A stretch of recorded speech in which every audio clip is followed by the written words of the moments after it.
ტაისოფი ვიკლებში ბრუნდება, კანელო კროფორდს ეჩხუბება. მაგრამ ამ ორ რაღაცაზე ვისაუბროთ ამ ვიდეოში. კარგი, ჯერ მოდი დავიწყოთ კანელოს და კროფორდის შუბით. იმიტომ რომ ეხლა ამ მომენტში გაცილებით რომ მნიშვნელოვანი თემაა. არა იმიტომ რომ ტაისოფი ორი მნიშვნელოვანი ფიგურა არ არის კლუბში, ძალიან მნიშვნელოვანი ფიგურაა ჩემი აზრით ტაისოფი კლუბში, მაგრამ ტაისოფი უკვე სამჯერ აქვს თქვა რომ პენსიაზე გადიოდა და უკვე მესამეჯერ თუ მეოთხეჯერ ბრუნდება, ამიტომ ჯერ კანელოს შუბზე ვისაუბროთ. ფაქტ.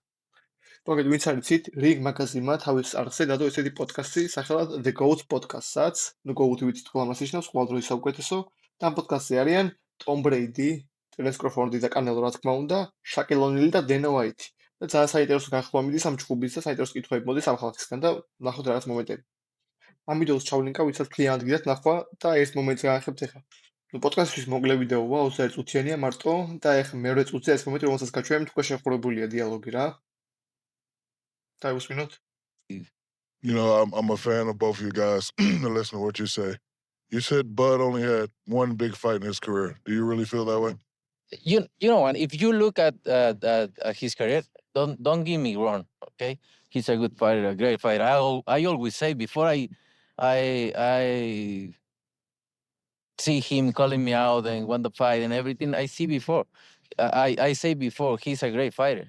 But if you look at his career, mention one elite fighter. Just mention me one elite fighter. So Postal wasn't elite? Who? Victor Postal. Who's that guy? Oh, so he wasn't commercialized. He wasn't a great. Ricky Burns. ნუ ვინც ახლა ცოტა ინგლისურში მოიფოთლეთ და ვერ დაეციეთ რას ეკითხებოდა, საკანონო ეკითხება კანელოს რომ წინა ჯგუფზე ეკითხება რომ შენ რო იქო თავიდანვე ფეხში შეუხვედიო. თავიდანვე ფეხში შეუხვედიო და ეგ გახსილი ქონდაო თუ რიგზე მოგივიდა ეგ დაპლავო. War das, weil du dich wirklich darauf vorbereitet hast, weil das so geplant war? შენაო თავიდანვე კარგი ტაქტიკით შეუხვედიო, ფეხში შეხვედიო, თავიდანვე ეგრე გინდოდაო თუ რინგში მოგივიდა ეგ ისაო დაპლანოაო.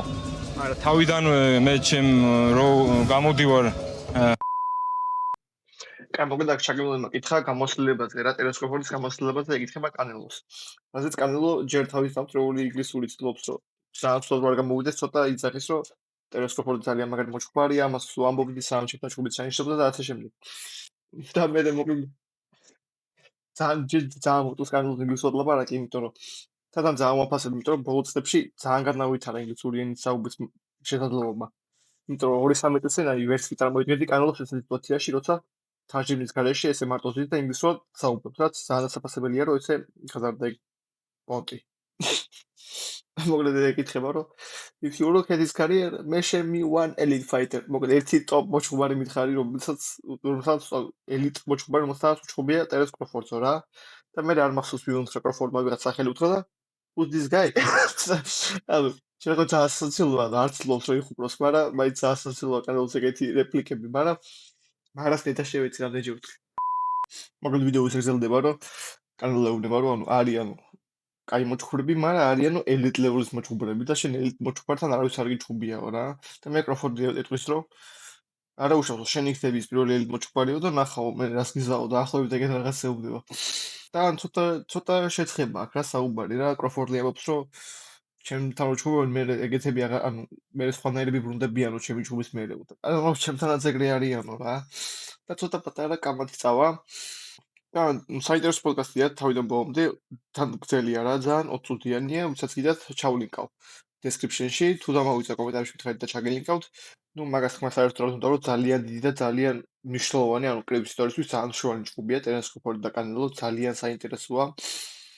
უბრალოდ ერთი ის რაც არ მომეწონა, ანუ ამ პოდკასტს უყურე, მე რაღაც Twitter-ზე რაღაცებს ნახულობდი და აღარ მახსოვდა რომ ეს იყო. მეთქი შუა ივლისში იქნება ალბათ თქო. ან მაქსიმუმ ადრე აგვისტოს დასაწყისში. და დავსაჩი და თურმე სექტემბერში არის ჯგუფი, ამიტომ ძალიან დიდი ხანი მოგვიწევს ლოდინი. ნუ კრიუს შოუია ესეთ რაღაცეები, ესეთი სუპერ ჯგუფი როცა არის, ძალიან დიდი ხნის წინ აანონსებენ და დიდი ბილდაპი უნდათ, რომ რაც შეიძლება მეტი ბილეთები გაყიდონ და მეტი ხალხი დააინტერესონ. რამაც ხანდახან შეიძლება უარი სადაც იმოქმედეს, იმიტომ რომ თუ ძალიან გაიწლა შეიძლება ვაფშე დაავიწყდეს და ინტერესი გაუნელდეს ადამიანს. მაგრამ ეგეც არის ხოლმე პრობლემა, იმიტომ რომ მაგისთვის არის fight week, რასაც ქვია. ჯგუფის კვირაში უკვე კიდე უფრო მეტი კონტენტი და პრესკონფერენციები რო ხდება, ხალხი ისევ ახსენდება რომ ჯგუფია და ამიტომ მაინც გძულობს. მოკლედ ამ ვიდეოს გადაღება დავიწყე, როცა ჯერ კიდე ღამე იყო გარეთ. დილის 3-4 იქნებოდა, ეხლა უკვე 6-ია.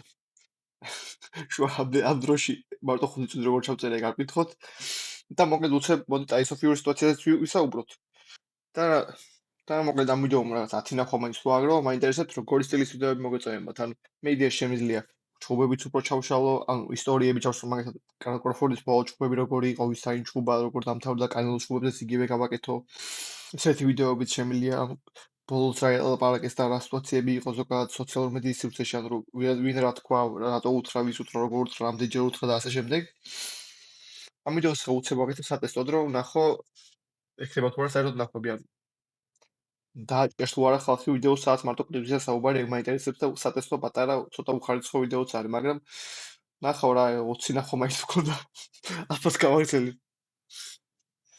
მოკლედ შემდეგი პატარა მოედანს ვისაუბრებ დღეს არის Tyson Fury-ს დაბრუნება შეიძლება ზოგ მარცისოდით რო წავიდა მაგრამ არ ვიცი მე რამდენჯერ მაგრამ რამოდენიმე თვის წინ Tyson Fury-ს გააცხადა კარიერა დაასრულა ფოტოებსაც დებდა რომ ისვრენებდა და მე всё კრებს მოურჩიო და რამოდენიმე დღის წინ არ მახსოვს რა ივენტზე მაგრამ ინტერვიუ ჩაწერა სადაც აცხადებს რომ დაბრუნდებოდა ნახოთ ვიდეო Would I rather fight right now? Usyk. Because I want me revenge in England. That's all I want. I want a fair show. And I don't believe I've got a fair show the last 2 times. I don't know what I'm going to have to do because I can't really go to the decision. But, so yeah, that's the one I want. But if I don't get that, then it'd be Joshua, the biggest British fight that'll ever happen. And it would break all records. And he would sell out 100,000 at Wembley in an hour. And it's a fight that I think can happen for sure if I decide to come back. And the deal's right. If I did come back, hypothetically speaking, if I was to return and I was to box Daniel Dubois, he wouldn't land the glove on me. It'd be a one-sided beatdown. But listen, I wish you luck in his fight against Usyk. But styles make fights, you know what I mean? And his style and my style don't gel. How she annihilated. Would I rather fight right now? Usyk. If I want me revenge in England, that's all I want. და როგორც მოვისმენთ ბატონმა ტაისონმა განაცხადა ნუ კითხეს ჟურნალისტებმა ვის საჩხუბისთვის დაბრუნდებოდიო და როგორც მოსალოდნელი იყო თქვა უსიკი რადგან მასთან აქ მარტო წაგება მოკლედ და ამბობს ეს რაღაცას რომ I want a fair shout to fair try რაღაც ეგეც ამბობს მოკლედ ჯერ კიდევ რო სწორად იმ რეალობას თვალს სადაც უსიკმა სამართლიანად დაამარცხა ორჯერ ანუ პირველი ჩხუბი იყო ის სადაც ეს მომენტში უსიკს ასე მდგომარეობაში იყო და Tyson Fury ეხა ედიტის დროს ამოვაგდებ სურათს როგორ მდგომარეობაში იყო Tyson Fury უსიკის პირველ ჩხუბის დროს და მეორე ჩხუბში თუ უსწორად მახსოვს კიდე უფრო დამაჯერებლად წააგო მიუხედავად იმისა რომ ეგეთ პოზიციაში არ ყოფილა როგორც პირველში და ეგეთი ჰორს არ ყოფილა ამ მომენტში რომ ძიმედ ყოფილიყო მეორე ჩხუბიც შემეზით პირნათლად წააგო და ძალიან ძნელი იქნება Fury-ს და ერი ადამიანისთვის რომ მაგ რეალობას გაუსწოროს თვალი მაგრამ ამავდროულად აბსურდია იმის საუბარი რომ უსიკთან არასამართლად წააგო ანუ აქ მე ესეთი თეორიაში ამბობს რომ ინგლისში მინდა ესევით ჩავატართო რომ იმისკენ არ იყვნენო ანუ რომ სამართლიანი იყოს მაგრამ სამართლიანი ანუ სამოგეთ ორივე ჩხუბი ჩატარდა საუდის არაბეთში არა რაღაც უსიკის ეზოში და უკრაინაში და რაღაც ეგეთ ადგილას სადაც უსიკს ეკრებოდა პირადესობა ანუ ორივე ჩხუბი ჩატარდა ნეიტრალურ ადგილას საუდის არაბეთში და რო იცახეს ინგლისში მინდა ჩატარდეს იმიტომ რომ სამართლიანი იყოსო ანუ სამართლიანი კი არა პირიქით უნდა უპირატესობა კონდეს რეალურად იმიტომ როგორც ვიცით ბრიტანელია Tyson Fury და ძალიან კარგად იცის რომ ინგლისში ჩატარდება ივენთი ერთი კარგი დაწვაც კი მისი განხორციელებული ძალიან დიდ ემოციას გამოიწვევს ხალხის მხრიდან და თქმა უნდა ამ ყველაფერს ეფექტი აქვს საჯის განსჯაზე ანუ საჯი ვის მიცემს რაუნდს შეიძლება და ეს ყველაფერი იცის Tyson Fury რომ ინგლისში advantage ანუ უპირატესობა იქნება მას და მაგიტომ უნდა რომ ინგლისში ჩატარდეს არა იმიტომ რომ სამართლიანი იყოს იმიტომ რომ უპირატესობა მას ჰქონდეს რადგან ნახა რომ სამართლის სიტუაციაში ვერ უგებს უსიკს და ასევე იმ ინტერვიუში თქვა რომ უსიკი თუ არა დაუბრუნდებოდი ჯოშუასთან ჩხუბშიო ყველაზე დიდი British heavyweight fight ანუ ბრიტანელების ყველაზე დიდი ჯახი იქნებოდაო და გაყიდიდა ყველაფერს pay-per-view სტადიონი გამოიყიდებოდა და ასე შემდეგ რაც მართალია ძალიან დიდი ხნის წინ და ძალიან ბევრჯერ უნდა მოხდარიყო უკვე ეს ჩხუბი Tyson Fury და ეტონი ჯოშუა მიუხედავად იმისა რომ საკმაოდ ლოგიკური იქნება იმის თქვა რომ ამ ჩხუბს რაც რო გავიდა ცოტა ჰაიპი ეკარგება იმიტომ რომ როცა უნდა მოხდარიყო ორივე პიშში როცა იყო მაგის მერე ჯერ ჯოშუამ წააგო მე ჯოშუამ კიდე წააგო მე Fury-მ წააგო მე ისევ ჯოშუამ წააგო მე ისევ Fury-მ წააგო და მარტივი ლოგიკაა სად ჰაიპი როცა დაუმარცხებელი Fury ეჩხუბება მხოლოდ ერთ ან ორ დამარცხებიან AJ-ს ან თუნდაც დაუმარცხებელ ანტონი ჯოშუას და სად როცა Fury უკვე ორჯერ გაილახა უსიკის მიერ უსიკმა ასევე ორჯერ დაამარცხა ჯოშუა დუბუამაც დაანოკაუტა მაგრამ მიუხედავად ამ ფაქტორებისა მაინც უდიდესი ბრძოლა იქნება Tyson Fury და ანტონი ჯოშუა ორი heavyweight-ი ორი ბრიტანელი heavyweight მოჭუბარი რომელიც top level-ზეა და ამ წლების განმავლობაში ვერ გადაიყარან ერთმანეთს. მას ყავდათ ოპონენტები, რომელსაც ორივე ეჭვობა, ანუ ბევრი გადაკვეთა ქონიათ ოპონენტებში, მაგრამ ვერ ვხვდეთ ამორის დაპირისპირება. და ჩემი აზრით, რა შეიძლება მალე გასაკეთებელი ეჭვობის ამ რომელიმე კიდე წააგო. იმიტომ რომ დიდი ხანი გეგმებოდა მაგალითად ანტონი ჯოშუას და დეონტი ვალდერის ჯგუფი, რომელიც იმდენი ხანი გააჭინაურეს რა არის. იმდენი ხანი გააჭიანურეს, რომ ბოლოს ვაი მენა ყველანაირი ჰაიპი დაკარგა დეონტი ვალდერმა, კიდე რამოდენიმეჯერ წააგო და გაქრა რა მაგჩუმის ჰაიპი. ჩემი აზრით, გავსი რამ არ მოკრება ტაისონ ფიურის და ანტონი ჯოშუას ჯგუფს, მაგრამ რაც მაგ აგითება მით უკეთეს, იმიტომ რომ დრო ჩემი აზრით კარგ საერთოდ არ შეძეს ამ ჯგუფს. ნუ შეიძლება მოკლედ ცოტა მოკლედ ამ მშრალი ვიდეო გამოგვიდა დღეისთვის. ორ პატარა თემაზე ვისაუბრეთ იმ ფაქტზე, რომ ტაისონ ფიური ბრუნდება და უნდა უსკიდან დაბრუნდება და თან ჯერ კიდევ დელუზიებში არ ვარ წავუღია სამართლიანად და იმაზე, რომ ძალიან მაგარი ჯგუფი იწვება კანელო და კროფორდის სახით, რომელსაც ძალიან ველოდები და მაგაზე ძალიან ბევრი საუბრობა გვქნება კიდევ, იმიტომ რომ წარმოვიდგინეთ ივლისია ჯერ და სექტემბერშია ჯგუფი, ან რა ხელას ლაპარაკობენ და რამდენი რაღაც გამოვა კიდე უსიკი ვახსენე და მოდი მის მომავალთვასაც ვისაუბროთ, რომელიც ძალიან მალე არის 19 ივლისს. მას აქვს რემატჩი დანიელ დუბუასთან. პირველი ჯგუფი დამთავრდა ცოტა კონტროვერსიულად. მოკლედ ვიც არიცით, დანიელ დუბუა დაუპირისპირდა უსიკს არ მახსოვს როდის, მაგრამ მათ ჯგუფში იყო ესეთი კონტროვერსია. ბოდი შოთი უსიკის გუნდის ფიქრით ბოდი შოთი ჩაითვალა ბილოუდებელთან კამერის ქვეშ დარტყმად, რომელიც ყვარებში ამოწყობთ. ეს სიტუაცია იყო მოკლედ კამარზე მოხვდა მუშტი უსიკს, რომელიც შემდეგაც დაეცა, ჩაიკეცა და საჯმა ეს არ ჩათვალა ბოდი შოთად, ეს ჩათვალა არალეგალურ კამერის ქვეშ დარტყმად.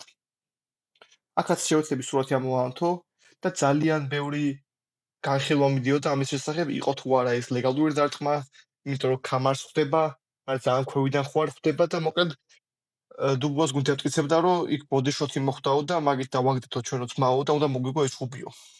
მაგრამ მე მაგ მოსაზრებას არ ვეთანხმები, სულ რომ ლეგალური ბოდი შოთი ყოფილიყო.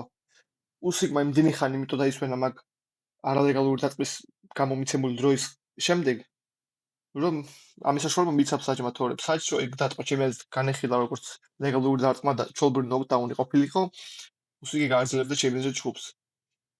რეაქციაზე ჩემი აზრით უფრო გავდა low blows ვიდრე ლეგალურ დარტყმას. და ეგეთი ესეთი არგუმენტი შეიძლება თქვას უსიკმა, რომ თუ მომგები იყავი, მე ერთ მოგეგო, იმიტომ რომ მაგ ბოდი შოთს მე პირიქით აქეთ დააფინიშა დუბუა უსიკმა, ამიტომ ნახავთ რემატჩი რა იქნება. მე ველი ისე უსიკის გამარჯვებას და უსიკი ჩემი აზრით არ იქნება გადამეტებული, რომ თქვა, რომ უსიკი არის ერთ-ერთი და არა მარტო heavyweight-ში, ერთ-ერთი ყველა დროის საუკეთესო ბოქსერი. ის გახდა 2 წონის undisputed ჩემპიონი, არის დაუმარცხებელი, ჰქონდა სასწაული amateur კარიერაც. ჩემი აზრით უსიკი ჩემთვის უკვე gold დონეზეა, მუჰამედ ალი და მსგავს მოჭუბებს ვახსენებ, იქ უსიკი თუ დაახსოვნა, იმიტომ რომ ფიზიკურად ვერაფერს სხვას ვერ ფიზიკურად უკეთეს რა უნდა ეკეთებინა, დაუმარცხებელია, 2 წონის undisputed ჩემპიონი გახდა, ანუ ყველა კამარი ქონდა 2 წონაში. დააგდო ისეთი ლეგენდები, როგორც არის არ მახსოვს ვინები ახლა სეპირად, მაგრამ მახსოვს უბრალოდ. სულ ბოლოს ჩვენზე ვისაუბროთ, ორჯერ უშავსოდ მოუგო ანტონი ჯოშუას და დაუმარცხებელ ტაისონ ფიურის ორჯერ დედა უტირა. ამიტომ ჯგუფი ძალიან საინტერესოა და ძალიან მალე არის 19 ივლისს. ნუ კრივის საფრთხეში კიდე ძალიან ბევრი რაღაცაზე შეიძლება საუბარი, ნუ თუ ეს ვიდეო მიწვდა კრივის აუდიტორიას და შენ ვიცი ახლა ამას უყურებ კრივს ადევნებ თვალს და მიწერთ კომენტარებში რომელ პოტენციურ მომავალ ჯგუფზე არ უკვე ჩანერს მომავალ ჯგუფზე გესიამოვნებოთ ვიდეო. ეს უბრალოდ უცებო მინდა და აგერ უკვე დილისებს ვიახდა ზუსტად და პატარა ვიდეო ჩავწერე, უცებ რაც მახსოვდა უახლოესი მოვლენები რა იყო კრივში, ის რომ ტაისონ ფიური დაბრუნდა, ის რომ კანელოს და კროფორდის ჯგუფი ცოტა გაცხელდა და ასე შემდეგ. ნუ თუ ამ ვიდეომ დიდად ვერ იხეი და ეგეც ტრაგედია არ იქნება ალბათ, უფრო გადავალ MMA კონტენტზე და უფრო კონცენტრირება მექნება MMA საფრთხეზე, რადგან ქვეყანაში გასცემ უფრო მეტი გულშემატკივარი და MMA უფრო მეტ მაინც მოკლედ რა საქართველოში. ნუ რეალურად კრივზე იმიტომ მინდოდა და მინდა რომ გავაკეთო ვიდეოები, რომ რეალურად არ არის ალტერნატივა. მაგალითად ეხლა სულ აქტიური რაღაც ხდება, მაგალითად Twitter-ს აქტიურად რომ ვადევნებ თვალს, სულ ხედავ რომ იმას ეს უთხრა იმ კრივში, ეს ჯგუფი ჩაინიშნა, იმაზე ასთქვა, ეს ჯგუფი შეიძლება ჩაინიშნოს და კრივშიც ანუ ბოლო წლებში არამნაკლებ საინტერესო რაღაცები ხდება, რაც MMA-ში. უბრალოდ საქართველოში როგორც ვიცი, ნაკლები ხალხი უყურებს კრივს. ეს იყო სატესტო უცებ გაკეთებული ვიდეო. თუ ეს პირველი ვიდეო, რომელსაც ჩემს უყურებ, ნახეთ წინებით, იმიტომ რომ ამაზე უკეთესი ვიდეოების ვიდეოს პირველი ვიდეო, რაც მინდობს საკმაოდ საინტერესოა, ვინ გადაარჩინა კრივის ეს სახელით, თუ არ ვწდებით და კრივის მოყოლად ალბათ გესიამოვნებათ. თუმცა ვარ გამენძილდეს, მადლობა ყურადღებისთვის, დილიშვილი დაიწყო უკვე. არ არის ყველაზე ხარისხიანი ვიდეო, რომ შეიძლება შემიძლია მომენტში, მაგრამ ამ მომენტში რაც არის, ეს არის შევეცდები უფრო ხარისხიანი ვიდეოებით დავყარო, რაც შეიძლება მალე.